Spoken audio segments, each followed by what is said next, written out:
Hare Krishna. So we are very fortunate today to have Her Grace Amrit Madhavi Mataji from Bangalore, India.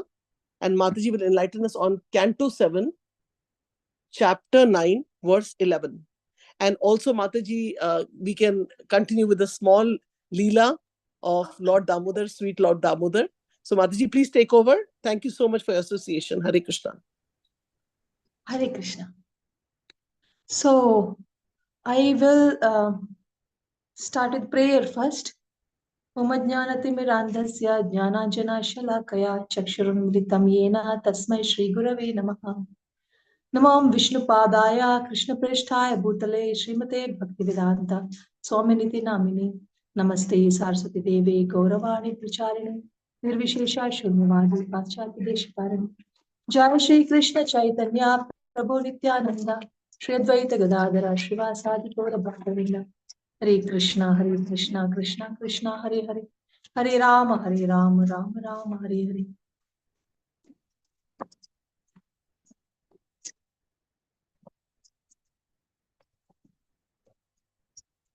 Narayanam namaskritya naram chaiva narottamam devim saraswatim vyasam tato jayamudiraye nashtaprayeshu abhadreshu nityam bhagavata sevaya bhagavatyuttama shloke bhaktir bhavati naishtiki. Hari Om Tatsat. Yes, now, thank you very much, Bhakti. Don't make any other sound, okay? Yes. So today we are going to continue with Canto 7, Chapter 9, Text 11. I am supposed to do Damodar Lila also. Let me see first. I will give you an outline of this. 7th Canto, 9th Chapter. The title is Prahlada pacifies Lord Narsimhadeva with prayers. So, God has to be pacified by his devotees only. So, so the first verse to 7th verse, let's give the breakup of the chapter. First verse to 7th verse, the demigods request Prahlad to appease the angry Lord because they could not do anything to bring down Lord's anger. They request, and then 8th verse to 50th verse, prayers of Prahlad Maharaj. And 51st verse to 55th verse, Lord Narsimha's reply to Prahlada's prayers. Such a nice chapter, such a heart-touching topic. So we are entering into the beginning of prayers of Prahlad to Lord Narsimha Deva, because from 8th verse onwards, the prayer has begun, and we are going to start with the 11th verse. And now, 11th verse, actually, you will see in the, in the 8th verse, what you will see is, in the 8th verse, you are seeing how Prahlad is saying, how I can satisfy you when Devas and Munis have failed. You see, he's going to start, he started humbly from 8th verse to 12th verse. And we are going to start with the 9th verse now. Sorry, 11th verse now.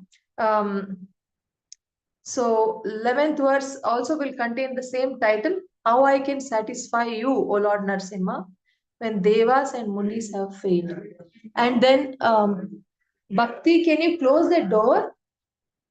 Just a minute, I'll close the door. My husband is talking loudly.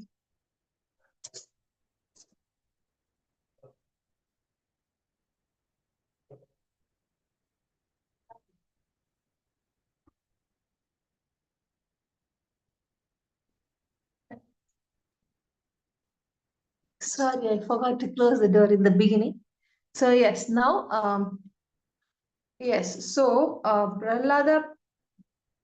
Prahlada actually is humbly starting by saying, how I can satisfy you when Devas and Munis have failed, up to the 12th verse.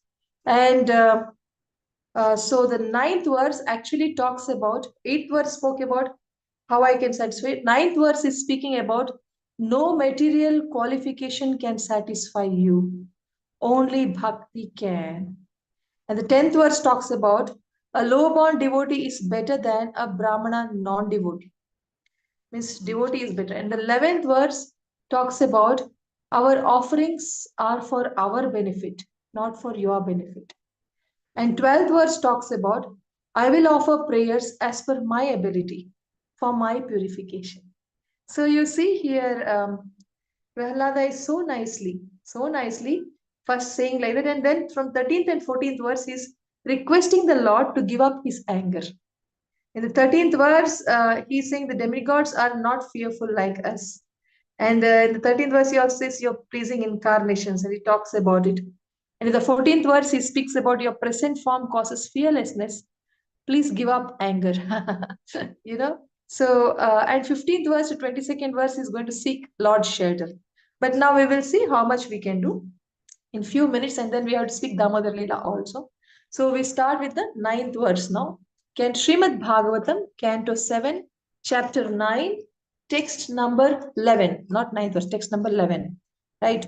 So, Naivatmana Prabhurayam Nijalabha Purno Manam Janad Avidusha Karuno Vrinite यद्यज्जनो भगवते विधाधीतमानं तच्चात्मने प्रति मुखस्य यथा मुखाश्री.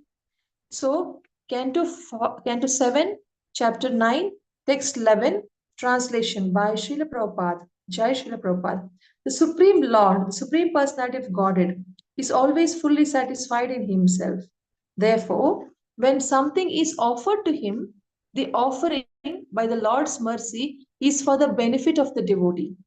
For the Lord does not need service from anyone.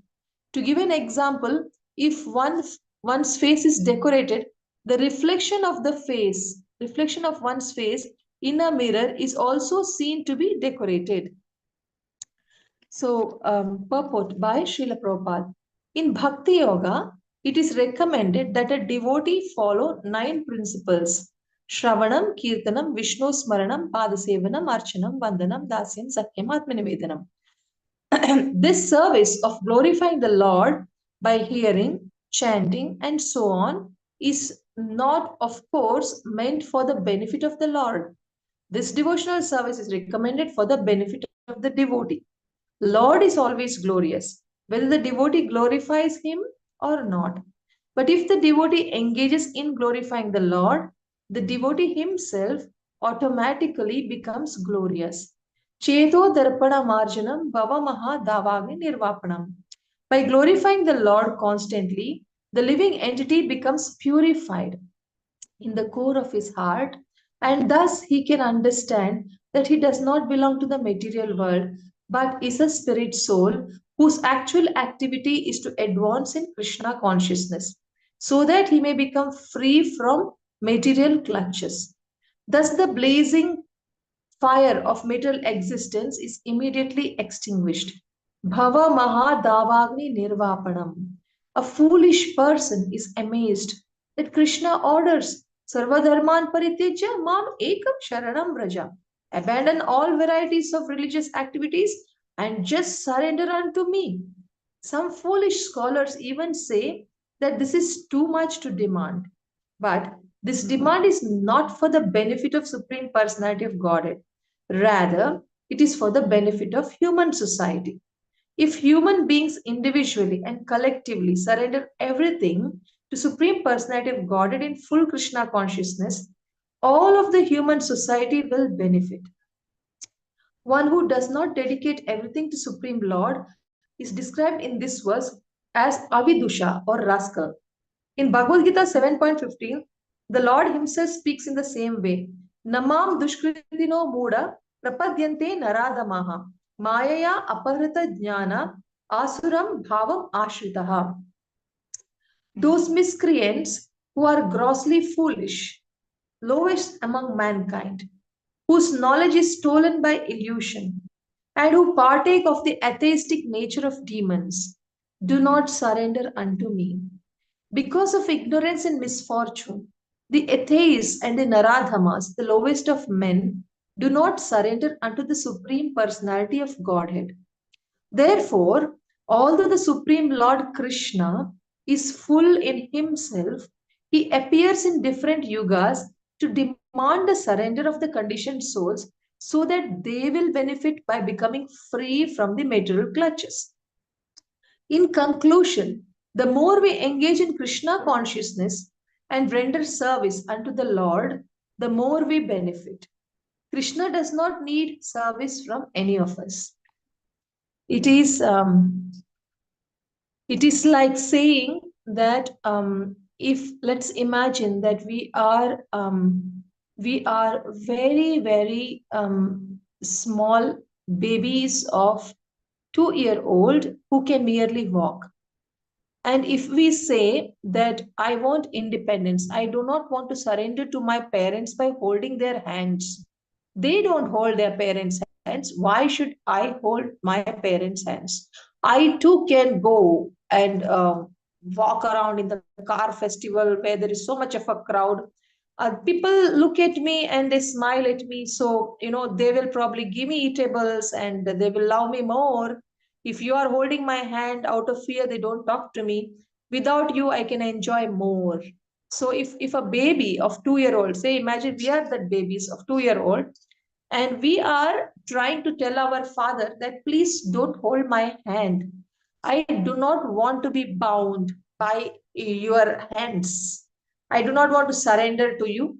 I want to have my free will and experience. I want to experience the joy of walking around freely in the car festival, because everybody who looks at me saying I'm a little baby, they smile, they gave me eatables, they're ready to give me anything, if I for my smile, if you say like that.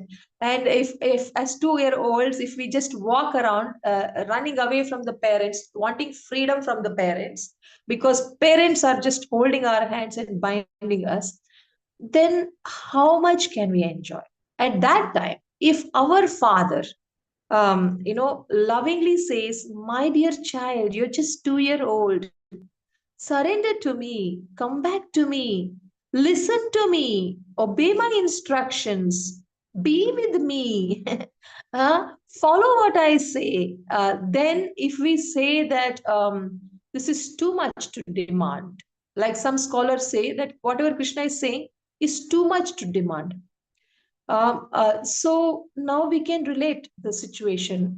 Is the father wrong? Now we are all of the father's age, so we can understand. Can a 2 year old live independently without us? Those who smile at them temporarily, later on, they are not willing to take full responsibility, and we will be beaten up. We will be harassed without food, without shelter, without clothing, and without someone to take care, without a well-wisher, without a guide, without a provider. We will be shattered once we lose our father. When we forget where is our father and we have already run away too far, and father is also searching for us, and we don't know how to go back. And now when we are crying, nobody is there to help us. They're all making their sales and nobody is listening to us, and we are suffering. Sometimes we may get, somebody may give us like, okay, begging child, give something.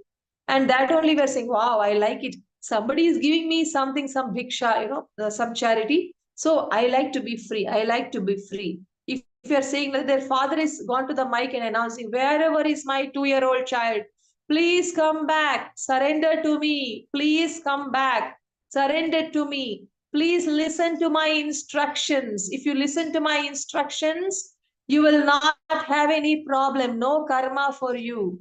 If you don't listen to my instructions, you will suffer. You will be if you disobey my instructions, you will be suffering, because the people around are not good.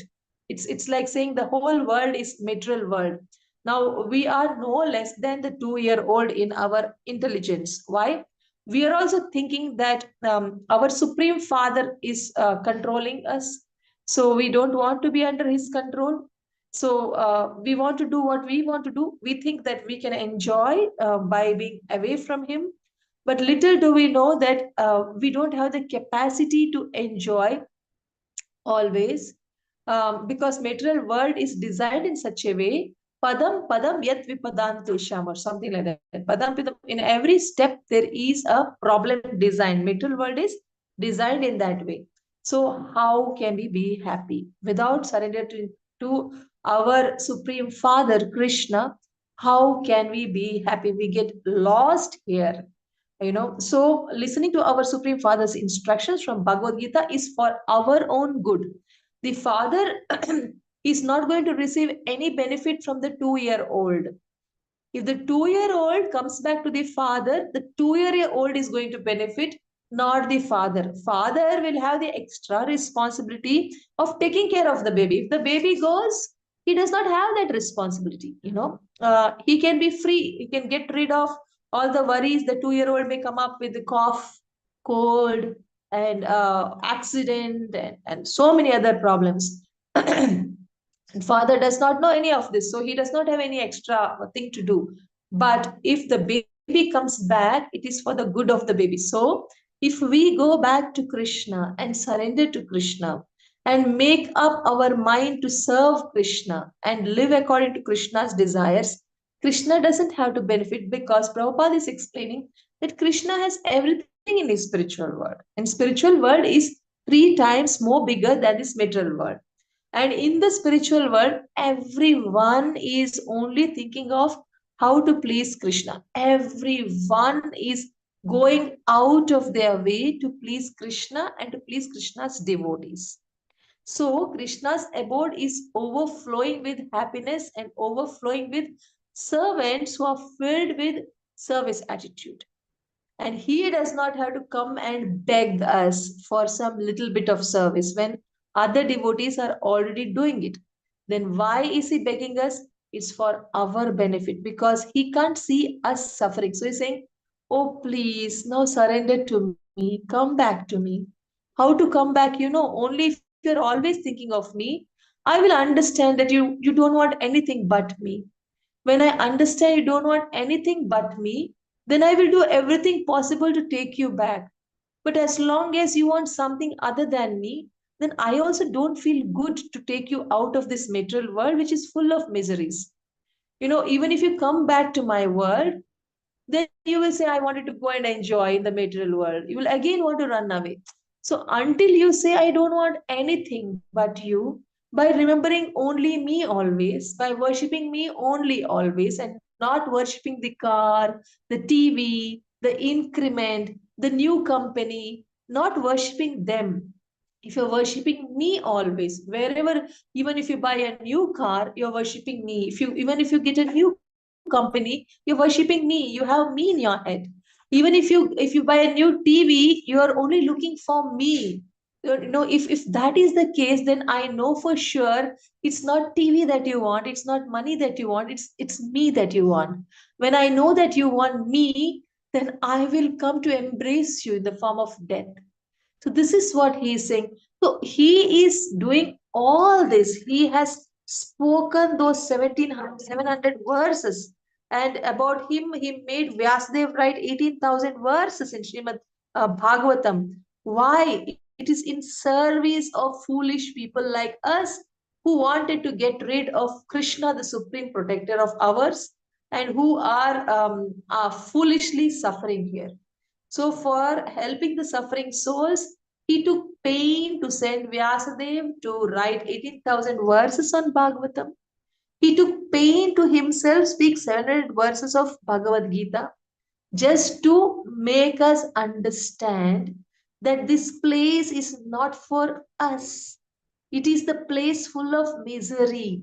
As long as we're trying to make plans for our happiness, we are only creating karma, and we keep taking birth again and again and again. And he says, don't do that. Do akarma and come to me. How to do that? Always remember me, worship me. Then I will know for certain that you want only me. You're worshipping me, not even thanking, not even respecting. But it's a highest form of gratitude and respect is worship. If you're doing worship of mine, I will know that you want me. So when I know you want me, I will come and I will take you. When you're leaving the body, I will come running in the form of death.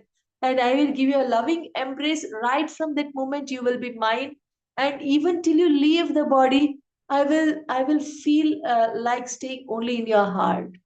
So this is how Krishna is wanting to serve us. So whatever he is doing, whatever he is suggesting is for our benefit. That was the topic of the day. And already we have spent so much time on this verse. So now I have to speak also Damodar Ashtaka, but I will try to do three, four, three more verses. Let's see. 12th verse. Tasmadaham vigata viklava ishwarasya sarvatmana mahigranami yatha manisham niko jaya guna visargam anupravishta puyeta yena hi puman anuvarnitena. Okay. Canto 7, chapter 9, text 12, translation by Srila Prabhupada. Jai Srila Prabhupada. Therefore, although I was born in a demoniac family, I may without doubt offer prayers to the Lord with full endeavor as far as my intelligence allows. Anyone who has been forced by ignorance to enter the material world may be purified of material life if he offers prayer to the Lord and hears the Lord's glories. Purport by Srila Prabhupada. Jai Srila Prabhupada.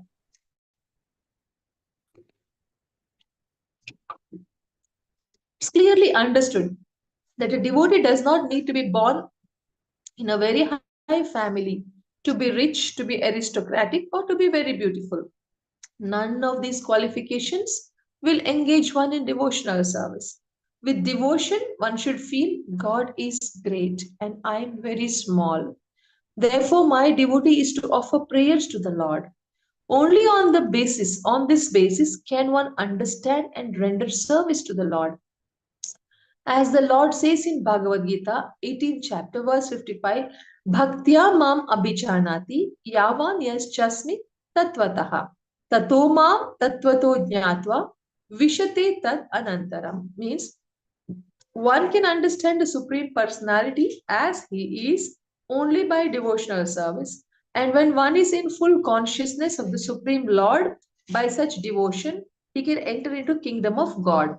Thus Prahlad Maharaj decided to offer his best prayers to the Lord without consideration of his material position. So, what we understand from this purport is that we don't need any qualifications.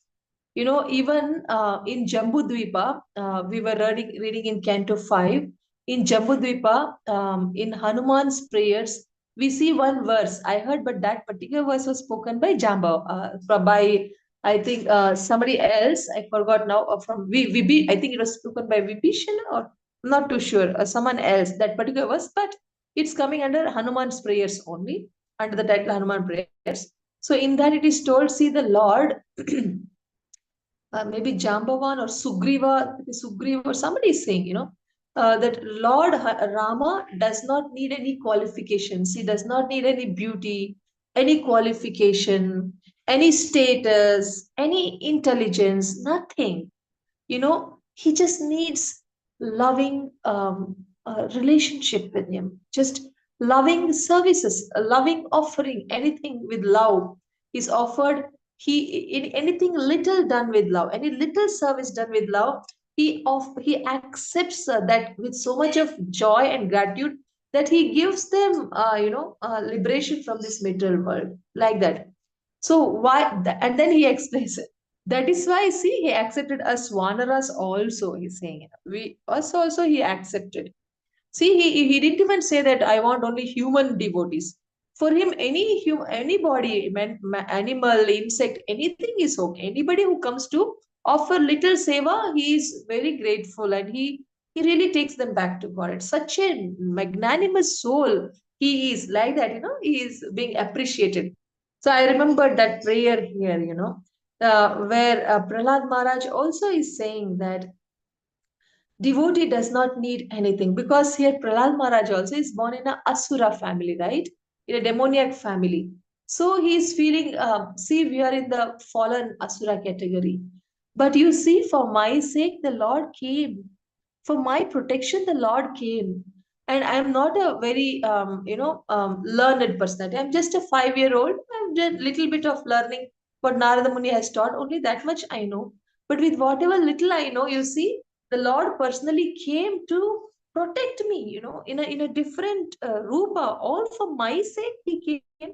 I mean, how much of magnanimous person he is. He doesn't even look for any kind of qualifications like that. He is out of gratitude. He is saying, and then he's saying, see, Prabhupada is explaining, see, if you really feel the Lord is so great, he is doing anything for me, rather than asking, why me? Why that everybody are so happy but only me? Why only me? I'm suffering, I'm praying so much, I'm chanting for rounds, and but still I'm getting so much sufferings, and they're all enjoying life. We're thinking they're all enjoying life. The more we chant, the more we suffer, and the more we feel Krishna's hand, of protection and support and guidance. The devotees who chant more, they see Krishna's hands more clearly. See, you and your spouse, maybe undergoing the same situation. But if you are a devotee who is practicing Krishna consciousness, chanting 16 rounds, and your spouse is not doing that, in the same situation, you may be seeing Krishna's hand, Krishna's support, Krishna's love, Krishna's guidance, and you may feel so much in relation with Krishna. You may feel so much gratitude, but your spouse may feel, oh, see, so much of problems for us. Why so much of problems? And that too, you're chanting so much. Why so much problem for you? Why Krishna is not doing anything? Why me? Why my wife? Or why my husband? They may feel like that, but the devotee who is undergoing the problem, who is really a devotee, they will feel how much Krishna is there by our side during this problem. And they become so much grateful. And out of gratitude, they start praying more, they start thanking more, and they start celebrating more. If the person is really a sincere devotee, he will always sincerely try to find out why Krishna allowed this problem to come in my life, for what good. If Krishna has allowed it, it is for something, some very good reason. What is the good reason that Krishna thought that this situation is best for me? Then by praying, he will figure out, or he will ask his mentors, and they will help him to figure out what is good in the situation. Because for a devotee, if you are a devotee, even chanting one round, you may not know that what is benefit in this. But if you ask your mentors, they will know, they will be able to help you out. So if we understand by praying and depending on Krishna, that what was good in this bad situation for me, and how this bad situation was really needed for me to really grow through the problem and sparkle like a star, like moon. Prabhupada said, I want every one of you to be the moons. So one Maharaj has written a book called Many Moons, of Prabhupada's many moons, like that. So devotees should become like the moons, shining, and that will happen when they start finding good reason in every bad situation. What is the good reason for which I am in this bad situation today? And when they see the good reason, when they're fully convinced, and when they become grateful to Krishna for all the bad that is so-called bad that's happening, saying that with this bad, I am going to grow in such a beautiful way that I am going to get out of this weaknesses, and I am going to do a lot more than what I'm doing in service of Krishna, in service of Guru, in service of Vaishnavas. So when that conviction comes, that situation becomes real Deepavali for the devotee in the heart. It's real crackers of joy should burst in the heart when big problems come. There should be big Deepavali crackers in the heart, crackers of joy, and we should be grateful. And so when we understand how great is our Krishna, how great is his plan, and we accept all his plans, that is a real surrender, and that is a real appreciation. And then we become so grateful for the problems, and we appreciate Krishna for the problems. Then that is what Prabhupada is saying. God. So in devotion, one should feel God is great, and I am very small. I had what I thought was best plans, but Krishna changed the plans, and whatever I thought was worst happened. but that is to make me glorious by removing all my weaknesses and to take me back to God. So such big is my Lord's plan. How nice, how kind of him. Like this, we should feel very much grateful to Krishna. So much grateful that we should feel we are small, our plans are small, and our plans were not the best. Krishna's plans are the best. So when we feel like that, then we end up, thanking Krishna as a duty. That's what Prabhupada is saying. So one should feel God is great. I am very small. Therefore, my duty is to offer my prayers of gratitude to Krishna. And this is what Prabhupada is saying. Only on the basis one can understand and render on this basis. So if we can understand every situation in my life is Krishna's loving situation, loving gift. If we understand that much now, then you know what will happen? Then we will be able to really render devotional service. Devotional. Then the services will become devotional. So that is it. Thus, Prahlad Maharaj decided to offer best prayers to the Lord without consideration of his material position. So with this, we are ending the session, but I'm going to continue with Damodar Ashtaka related prayers. Bhakti has got something for me just to avoid my headache. 1 minute.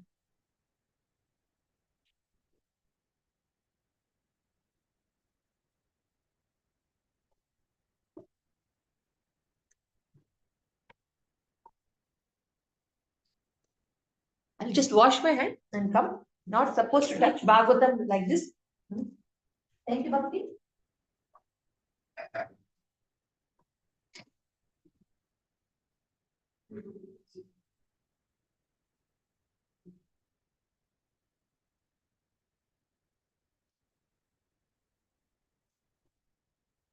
Yes, thank you very much for waiting. Yes, so now we could only do 2 verses today, that is 11th and 12th. And today we are going to do a little bit of Damodar Ashtaka. It says, so Damodar Ashtaka, is a prayer, I think, sung by Satyavrata Muni. And he actually writes very beautifully, and acharyas have given a commentary, and that commentaries have been spoken by His Holiness Radha Govind Maharaj and Sarvabhauma Prabhu. I've heard both these people's lectures on that. So whatever I remember from their explanations, that I will share with you to the extent that I remember. So it starts with the prayer like, I bow down to that Supreme Master who is now running around from the fear of Mother Yashoda and in the streets of Gokula. And he has got shark-shaped earrings, and they're swinging to and fro. And they look very gorgeous because they are worn by Krishna. And he is running in fear of Mother Yashoda in the running in the streets of Gokula. Mother Yashoda comes from behind and she catches him, because if she comes from front and catches him, then Krishna may become very afraid. That is the essence of the first verse. And then as soon as he is caught, it's obvious that he starts crying in fear. When he cries in fear, the kajal mixes with his tears and it comes down, making him look even more beautiful. And when he is crying, he's sobbing. When he's sobbing, his neck is also shaking. And his neck is having nice pearl malas, pearl chains. And they are also moving up and down. Rudantam mohur netra yugmam rujantam kara ambojam. He's with his lotus hands. This time, always Mother Yashoda, if he just little bit becomes little sad, she comes to console him, she comes to pamper him. But this time, because she wanted to teach him a lesson, this time, though he's crying so badly for the first time, she is not showing any sympathy or empathy. And that's our Indian culture. This empathy is a Western culture. There is nothing called empathy in our Indian culture. The parents allow the children to cry and they say, you have to learn your lesson. They don't act like they are empathetic. Oh, I understand you were getting annoyed by me because I left you. So you thought of stealing But I understand maybe anybody would do that. No, that empathy is not our Vedic culture. We train them. See, what is right, what is wrong is wrong. That's it. You know, the children have to empathize with the parents who are following the rules, and parents are following the rules of Krishna's. So, for following the rules, there's no excuse. We can only say, sorry, I didn't know how to follow. Please help me to follow. That should be the mood. So here, Mother Yashoda is a very good mother. So she is not empathizing with Krishna, and he's going on crying, and she's also not even wiping his tears. So Krishna only has to wipe his tears with his lotus hands. Kara ambuja yugmena satanka netram muhu shwasa kampa trirekanka kanta. There are three lines in the neck, when he three lines with the three chains going up and down and up and down, made him look so adorably cute. Trivekankanta moves, yeah. So, so that Krishna who was sobbing like that, so Mother Yashoda finally thinks that this boy is crying, looking at my stick. He's looking at the stick and going on crying and sobbing and sobbing. So she throws that stick away and she takes a rope while holding his one hand, takes a rope and she tries to tie it. And such a long rope, but she could not tie it. It became 2 fingers short, indicating that if you want to do anything successfully, even if your endeavor is so long, sufficient to do a small endeavor, small to do small activity, you have done so much of a long endeavor that was enough to tie it.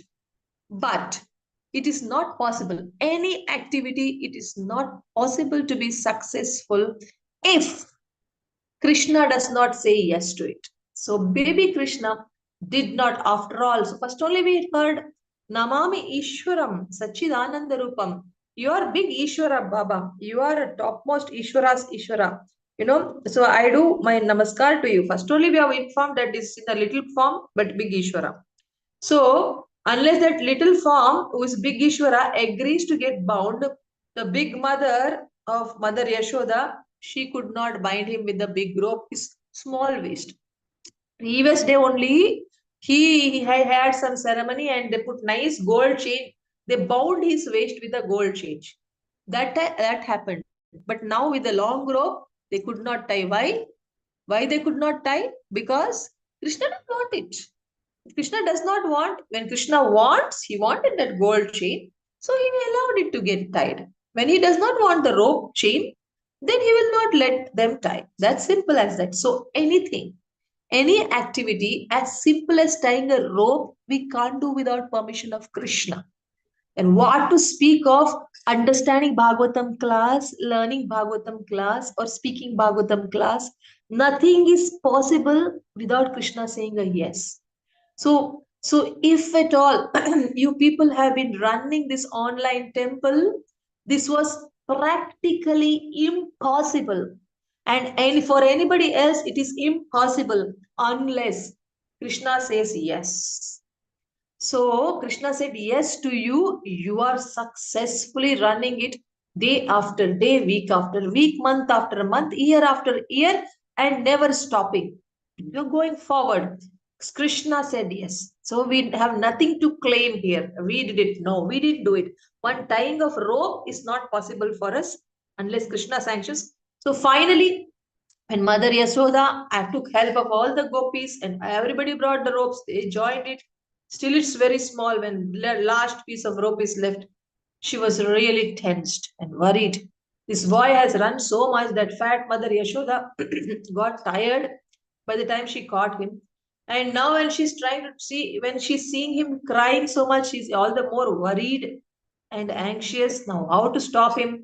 I don't want to pamper him. Otherwise, I could have said, oh, sorry, sorry. Then he'll sit on my head. So no empathy business, no bending in front of the child.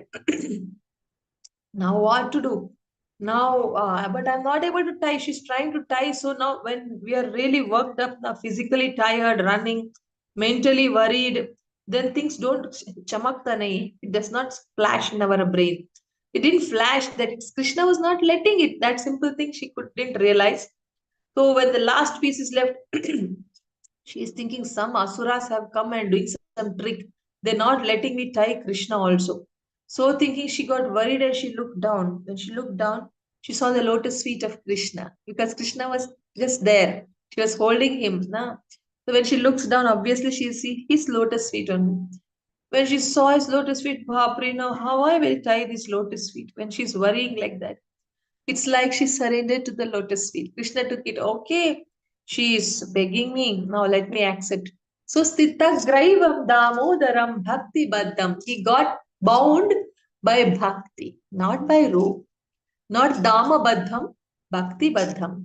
So because of her devotion, why was she trying to bind? Not to punish him, not to humiliate him. It is just to say, if I don't tie again, if you run, then how I will cook breakfast and feed you? You have run so much, and when you are hungry, I kept you down, and out of anger, you ran away. Now you will be very hungry after running so much. So I will tie you and I will feed you. So like that, Mother Yashoda tied him, and Krishna also was crying so loudly, thinking that Mother Rohini or somebody will come and free him from there. But nobody came, nobody came. And when Balaram came, but because on news spread, hey, Krishna is bound, Krishna is bound. Who bound Krishna? Mother Yashoda. Oh, Mother Yashoda. Krishna is bound, Krishna is bound. Who bound Krishna? Mother Yashoda. Oh, Mother Yashoda. Krishna is bound, Krishna is bound. Who bound Krishna? Mother Yashoda bound. Oh, Mother Yashoda. What we can do. Mother Yashoda is binding that nobody has courage to speak in front of her. The news reaches Balaram. Balaram has courage. Says, who? How can she bind my Krishna? What does she think? No, I will go. And he says, Mother Yashoda, he is little 1 inch taller than the little Krishna. Little Krishna is this much. Little Balaram is this much. And Mother Yashoda is that much. So he is looking up at her and saying, how can you bind Krishna? Do you know who he is? He is Rama of Treta Yuga. And he is Vishnu who's sleeping in that ocean. Do you know? So she says, oh, he's Rama and now he's Krishna. Do you know? Then he says, little Balaram is saying like that. Then Mother Yashoda is asking, he is Krishna, he's Ram, he's Vishnu. Then who are you to ask me? Then he's saying, when he comes as Krishna, I come as Balram. When he comes as Rama, I come as Lakshmana. When he comes as Vishnu, I come as Sheshanam. Oh, all the avatars had to come in my house only. You didn't get any other house. She says, keep quiet, otherwise I'll tie you also. Shouts at him. So then he also starts crying. What I can do is Mother Yashoda, what I can do. Like that. So both the Supreme Ishwaras are crying. This is the Lila that their crying gives joy, to all the devatas who are watching from up. So they are admiring this Leela. They are filling their hearts with this Leela. And this is the Leela that happened in the time of Deepavali. And the Deepavali is just now finished. So the moral is that we have to do all these services to please Krishna so that we can try to bind Krishna in our hearts. And I heard that if anybody offers the ghee lamp to Krishna who is bound in this month, then Krishna feels so grateful, so grateful. He wants to pay us back, but he feels any amount of wealth is insufficient for that one ghee lamp that you have offered to him.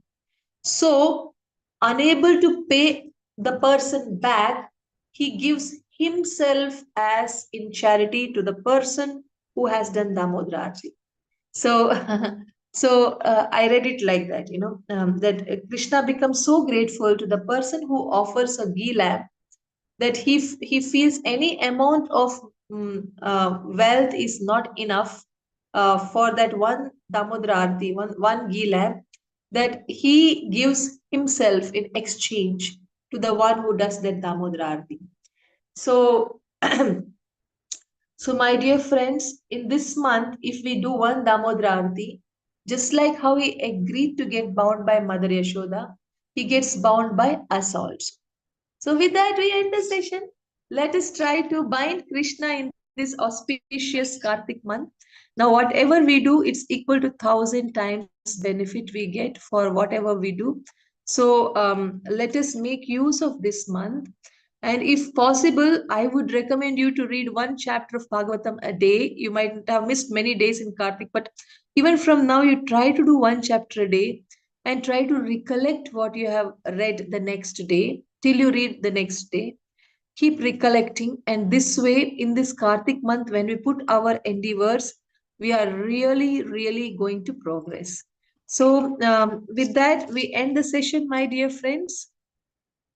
If anybody has any questions, please ask. Otherwise, we will end up the session because today I had gone to a school to do Damodar Arati and it took a lot of time.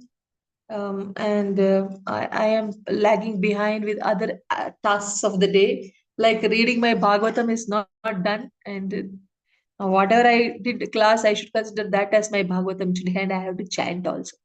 That is why I want to wind up soon, but I am okay to answer for another 15 to 20 minutes. Thank you very much. Hare Krishna. Hare Krishna Mataji, Madan Pranam to you, Shiv Prabhupada ki jai, Guru Maharaj ki jai. So wonderful class, Mataji, wonderful Damodar Lila. So pleasurable to hear from you. And Mataji, today you covered two verses, two or three verses. Sorry, I was not paying attention. I know Only two.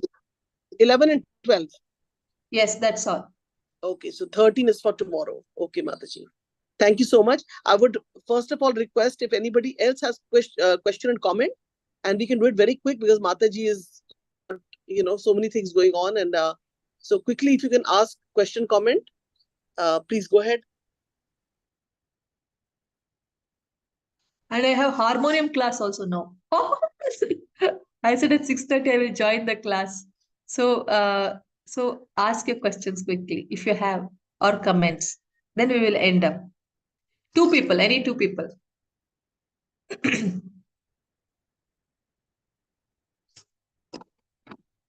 you don't have questions, we'll end the class.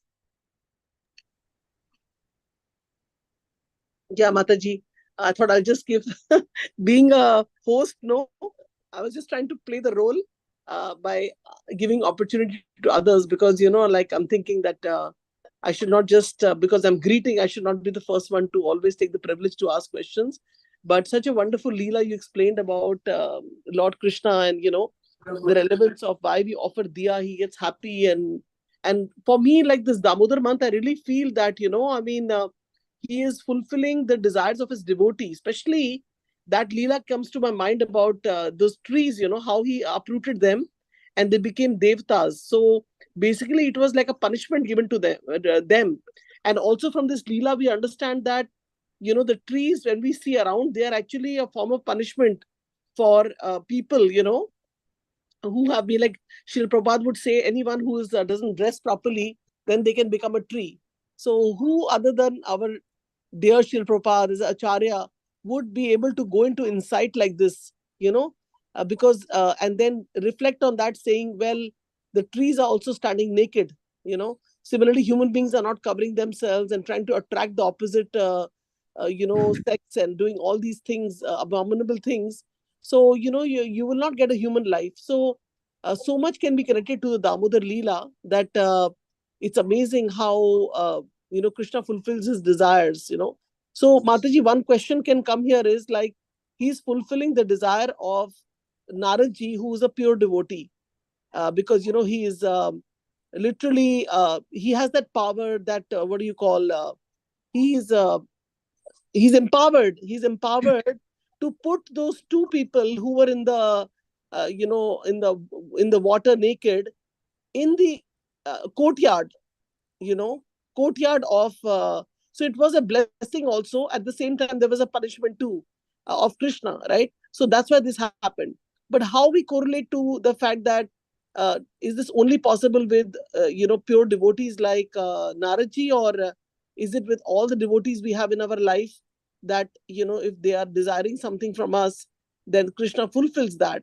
Because I don't consider myself as a devotee, but I'm in this path, and uh, do all the devotees' desires?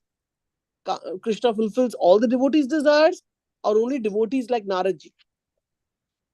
I heard it from Bhakti Dhira Damodar Swami Maharaj lecture very recently when he came to nearby temple that if you are a devotee, you are asking Krishna, all your desires will be fulfilled. Will be fulfilled.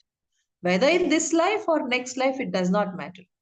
But till you have desires, Krishna will give you a chance to come back again and again, and he'll keep fulfilling your desires as long as you are a devotee. And what if you commit an aparad? Fifth canto says that. What if you commit an aparad to devotees and fall down?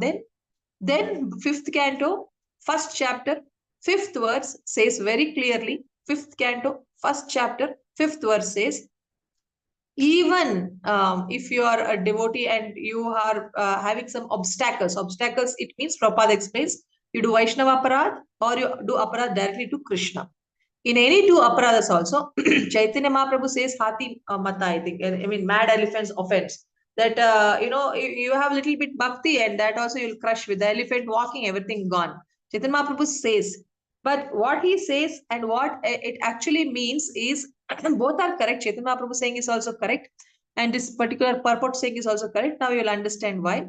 Because yes, suppose Ajamila did so much of an offense, to his good family members, and he went after that prostitute and he spoiled his life. So what happened? What Chaitanya Mahaprabhu said happened. He got everything destroyed and he lived a very terrible life.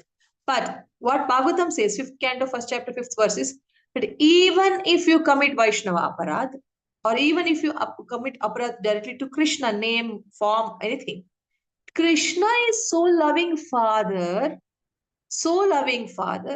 that okay, he will allow you to suffer the punishment for one life, two life, but he can't keep quiet. He spots you among all the Nitya Baddha souls. He spots you as someone who had once upon a time offered him lovingly some things. This is now enough is enough. Now you tried now, you saw now what is that life? Come back.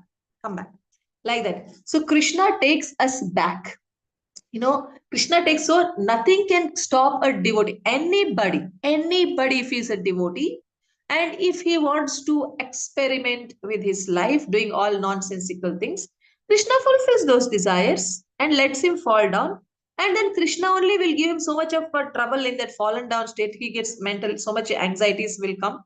And then Krishna only allows those anxieties to come, so that then Krishna only comes and helps you to take you back. Like in Ajamila's case, Jaya Vijaya's case, what happened? That it was not any Lord Vishnu only desired that, that I want to fulfill their desire to fight, because Jaya Vijaya actually had a desire that Vishnu is going and fighting with all asuras. Once we should have tested our skill, no? We also have four hands. We are also looking as powerful as it. Maybe it would have been a little good fight if we both could fight. Simply, they had that such desire. Vishnu knew that, so then he used the excuses that Lakshmi Devi also said these people need punishment, and those Kumaras also said they need punishment. So he said, see, everybody are unhappy with you. Now you go and you take the Asura form and you hate me for 3 lifetimes so that you can come back to me soon. I'll bring you back soon. See, he only allows them to do all aparadas. He only kills them and he only takes them back also. See, that is Krishna. He cannot keep anybody in suffering state always, especially if someone is a devotee. So if someone is a devotee, their all desires are fulfilled on priority, even if he's a small devotee or a big devotee. All their desires. Why? Even if someone is not a devotee, if he's doing good activities, he gets good karma. With that good karma, Krishna only fulfills their desires. For the one who is not a devotee also, if he's just having the currency of punya karma, he's seeing, okay, for this much currency, what all desires I can fulfill, and he's only going on fulfilling desires of non-devotees. Then what to speak of devotees? For devotees, even you don't have good karma, he wants to give you. That is how it is. So even if you do aparad, then also he will fulfill all your negative desires. Then he will put his own desire of getting you back. and he will give you that desire to come back. That says sadhureva samantavyaha api chet suduracharo bhajate ma ananya bhak. Bhagavad Gita also says that. If a devotee commits any abominable mistake, also you see him as a sadhu, because very soon, if he's doing devotional service, very soon I am personally going to take him back. Very soon means it could be 2 lifetime, 3 lifetime. That's what Chaitanya Mahaprabhu is saying. Don't do it. Your 2 lifetimes are gone. Means you'll suffer like that. Chaitanya Mahaprabhu is talking about the suffering part, that it's like a mad elephant offense. Mad elephant offense, when you do trouble to Vaishnavas. Don't do it, he's saying. But even if you do that, then Krishna will, after a few lifetimes, get us back. He will not leave us after a few lifetimes. But why we want to suffer for a few lifetimes? That's why we should listen to Chaitanya Mahaprabhu and not do any aparad and not take the jail punishment. But when you're not doing aparad and when we're trying to sincerely serve Krishna, even we are not Narad Muni, we are just Trupini Padma Mataji, just Amrta Madhavi Devanas, just Partha Prabhu, just Suchitra Sarapriya Mataji, anybody. We are small devotees, no problem. If we have a desire, Krishna lovingly fulfills it.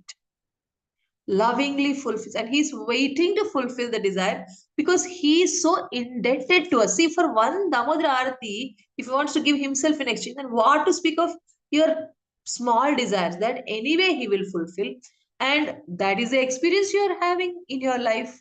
That is the experience I am having in my life, and that is the experience I'm observing in all the devotees' lives. And devotees become happier and happier. How will the devotees become happier is, one is either their life desires are fulfilled, or Krishna will take away those desires. If he does not want to fulfill, he will take away that desire in such a way that the devotee will have different desires and that Krishna will fulfill. So, so in any case, we will not be left with unfulfilled desires. Over a period of time, Krishna does fulfill all our desires. So that is my understanding from His Holiness Bhaktivedanta Damodar Swami Maharaj answer, and from Bhagavad Gita, Bhagavatam, and from my life experience and from others. Because I have seen one child who was mentally retarded girl, and I've seen everywhere these mentally retarded people, if they're opening their mouth and if saliva is falling down, that kind of candidates also, if they're being held by two people and then they are coming to temple, they are hearing Sunday feast class, they are hearing the kirtans, especially kirtans, over a period of time, in few years, their open mouth will close. Then slowly they will start showing symptoms of normalcy. I've seen a girl like that, and she's so normal that I was so shocked. 3 4 years ago, she improved so much that in the rush, this girl is going with the other Matajis, and she's saying, oh, she's turning back and she's showing her hand like politely and saying, please don't push. She's telling. She was a girl with open mouth when she was 5 6, and she didn't know what is happening, and she is now making communications in polite way. She's not angry, she's not judgmental, she's having clean heart, she chants, she got initiated also. You know, they told her special case that she's crying for Diksha, like that. So she was crying. She's chanting, not 16 rounds. She just goes on chanting because she does not know to count properly. Morning to evening, she's chanting so many days. And she's crying for Diksha. Why I am not getting. And she does not know to understand also these books and write exams. No. So for her special case, it was considered and it was given. Diksha was given because she's crying for it. And that Mataji told, all of us are also mentally retarded in eyes of Krishna. What are we doing sensible to please Krishna? This child is at least begging for Diksha, like that. So knowing the parents, knowing the devotional service of the parents, and knowing that this girl's devotional service, then they gave. So like you see, the mentally retarded child has a desire to get Diksha. Didn't she get it? Didn't Krishna fulfill it? For what qualification? She does not even do 16 rounds. Simply she goes on chanting, chanting, chanting. And she knows Guru Pranam Mantra, Prabhupada Pranati, everything she knows. And she just chants. Then beyond that, she does not know any question answers. She didn't write any exam. For her, special case because she's special child. Like that, so wasn't the mother's desire to see crying daughter get Diksha? Yes. Daughter's desire, yes. Didn't it get it fulfilled? Yes, it got fulfilled. So I am seeing that devotees' desires are getting fulfilled. They may record it in their life or not. I am recording it. Let's see how Krishna is so merciful to them, how Krishna is so merciful to me. I am seeing that no desire of mine is left unfulfilled. No desire. Not even one desire of mine is unfulfilled. So, what I can say, I am not Narada Muni and I am nothing. And still, Krishna is fulfilling means he is fulfilling everybody's all desires, especially if they're devotees. With that, we will end the session because I may be having class now. I don't know. My teacher may be waiting for me to finish the Thank you class. so much, Mataji. Thank you so much. So we can end the call since I think we gave chance to everyone, but no one has question, comment. But I just loved your answer and suited to my condition right now. I'm also continuing with my, giving as much Krishna consciousness to my daughter so she can benefit in this life as long as I'm there with her. So we offer our prayers to all the devotees on the call. Friend of yours today who's not well. Thank you, Mataji. Hare Krishna. Very nice class. Thank you. Thank you so much for your one sentence, which cheers me up as much as our Rupini Padma Mataji's one paragraph cheers me up. Hare Krishna. Hari bol. Thank you. Pancha kalpatrubhasya kripa sindhu evacha patitanam pavanebhyo Vaishnavebhyo namo namah. Anand Koti Vaishnavindi ki jai, Srila Prabhupada ki jai. Prabhupada's disappearance day ki jai. Today is Prabhupada's disappearance day. And we are fasting. And Amrta Madhavi Mataji ki jai. So we are fasting till noon today. And we can hear some glories of Srila Prabhupada by hearing his lectures and reading the books, just like Mataji said to us. In the morning, we can spend some time with Prabhupada through his books and lectures. Okay. So, and jai to all the devotees. Kartik Mas ki jai. Jai. Jai. Hare Krishna. Hare Krishna. Thank you so much for this wonderful opportunity on Prabhupada disappearance. That school also gave me today, you also today, and everything Krishna is giving today. Thank you so much. Hare Krishna. we can do some nice offering to Prabhupada, make some kachodis and other things. We do that on appearance day, but we should do on disappearance day too, Yes, it's also a festival. Tirobhav Mahotsav. It is Mahotsav. In Mayapur, they have a grand feast, today. Yes. So if you all can do, it's good. But for us, we had very little time. We somehow cooked because we came only at 11 o'clock from school. We cooked only chitrana, picture rice and curd rice, and that's all was the feast. Our life goes like this on festivals, especially we don't cook anything. Somehow like this. Hare Krishna. Yes, Hare Krishna. Hare Krishna. Yeah, our last Sunday, Mataji, we were in the temple and we are celebrating this coming Sunday. We'll be glorifying and offering flowers. So it's so nice about the Vaishnav culture. We can do it a little later because we cannot incorporate that particular day, right? So we can do it disappearance day. Prabhupada. Correct. Correct. And I always celebrate Janmashtami on Ganesh Chaturthi. When I'm fasting, I will be struggling to cook much, And then on Ganesh Chaturthi, there's no fasting. I say, Krishna, today is your birthday feast. Like that. Hare Krishna. Nice, Mataji. Thank you for sharing that. I'm in the same boat. It's very hard to cook when you're fasting. Okay, Mataji. So I will end the call now. Thank you, Mataji. Thank you to